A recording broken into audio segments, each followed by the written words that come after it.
Porque a lei, ela aponta o pecado, mas ela não resolve o problema do pecado. Sim, com entendeu? certeza. Estávamos até falando sobre isso.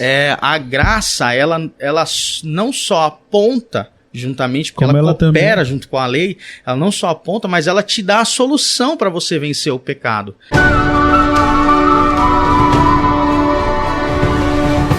Lá na comunidade, Vitão, nós temos uma definição de graça que nós falamos assim, que a graça é a condição de eu ser e fazer coisas que naturalmente eu não faria. De maneira nenhuma. Então, essa ação que está agora se manifestando em nós, ela veio da graça. E a graça, então, ela também vai fazer eu trabalhar, né? Sim, sim. É que eu falo assim, é porque se a gente pôr como ela quando vai fazer, a gente põe como, às vezes dá a conotação de que ela é uma pessoa, né? Sim. Ela realmente está fazendo, mas eu sempre gosto de separar, tipo, ela está fazendo através de, né? Sim. Então, tipo, ela faz através do Espírito Santo, ela faz através da obra de Cristo, né? A graça, ela vai trabalhando na gente, né? Esse favor, esse dom de Deus, através da Trindade, né? Ali trabalhando em nosso favor. Que nem Paulo, ele vai mostrar sobre duas alianças, né? A gente tem a aliança, as principais, são 7 alianças na Bíblia, mas nós temos 2 principais, que é a aliança mosaica, que foi feita com Moisés ali no Monte Sinai, as leis e tal, as 613 leis.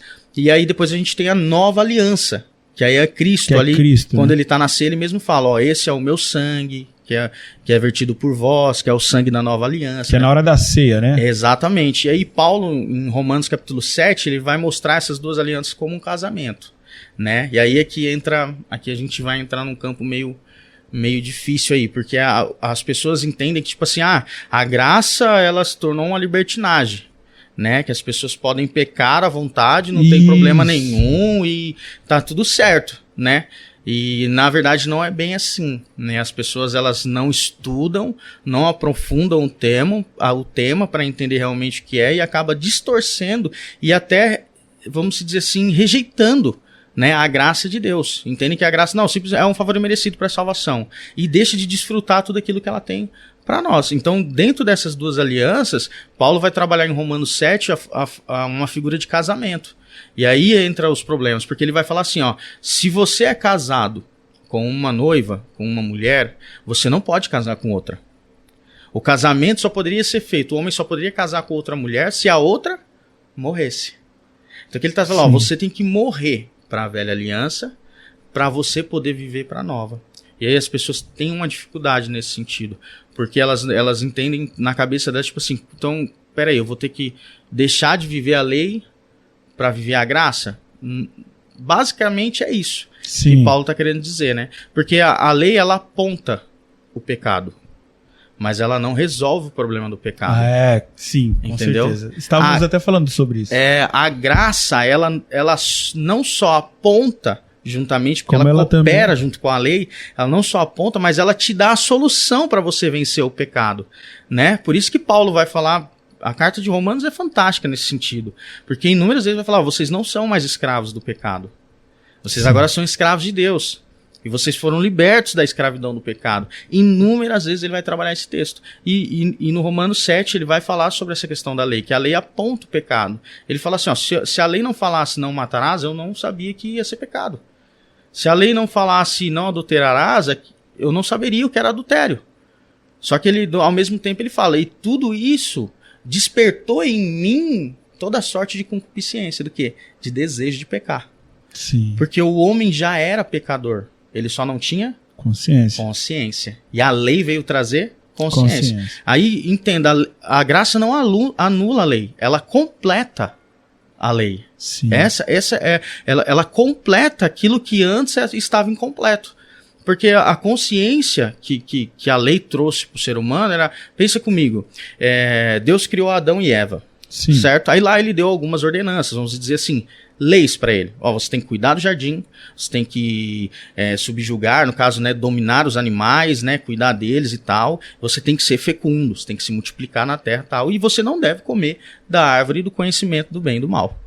Ele deu essas ordenanças. Adão peca, a Bíblia fala que o pecado entra em Adão, e de Adão passa para toda a sua prole ali, toda a sua descendência. Daí em diante você não vê Deus mais legislando, né? Sim. Você vai ver Deus purificando através das águas da terra, por meio de Noé ali, fazendo a arca e tal. Depois a gente tem Abraão e assim sucessivamente. Então o povo vivia no pecado sem ter consciência do pecado. E aí Deus falou, pô, se eu tenho que, né, tô conjecturando aqui, né? Sim, não tá escrito dessa forma. Fica à vontade. Então, tipo, meu... Vamos acompanhar essa linha de raciocínio que ela tá top. Pô, se as pessoas estão pecando, elas não têm consciência do pecado, e eu falei que viria alguém que morreria por esse pecado, que seria o cordeiro, que seria imolado pelo pecado, tipo assim, como alguém pode salvar alguém de algo se essa pessoa não tem consciência de que ela precisa ser salva? Sim. Então Deus falou, eu preciso trazer uma consciência ao povo de que o pecado habita neles. Então Deus vem e traz as 613 ordenanças, que são inúmeras. E por que tantas, né? Tem gente que pergunta, nossa, mas precisava tanta lei, né? Porque a gente conhece os 10 mandamentos. Sim. Mas a hora que você vai estudar Levítico, Deuteronômio, você vê que tem muito mais, 613 leis. E aí, pra que tanta lei? Já para mostrar para o homem, você não é capaz de ser justificado pelas suas obras. Você vai andar, determinado você vai cair. E aí Paulo fala, quando você transgride uma, você transgride todas. Então você volta, é como se você tá brincando ali, e a brincadeira é ir avançando de nível. Só que não tem aquelas... No videogame tem aqueles que você salva a fase, né? Se você morrer lá na frente, você volta ali. Não, no caso, se você morresse lá na frente, você zera de novo o jogo, começa tudo de novo. Pra quê? Pra trazer a consciência ao homem, né?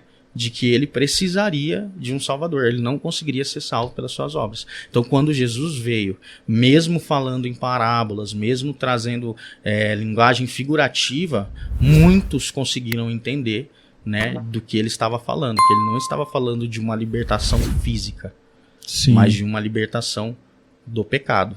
E aí então ele vem introduzir a graça, né? E aí essa libertação vai tratar sobre a nossa morte, agora a gente não morre, né? Que a graça está sobre nós.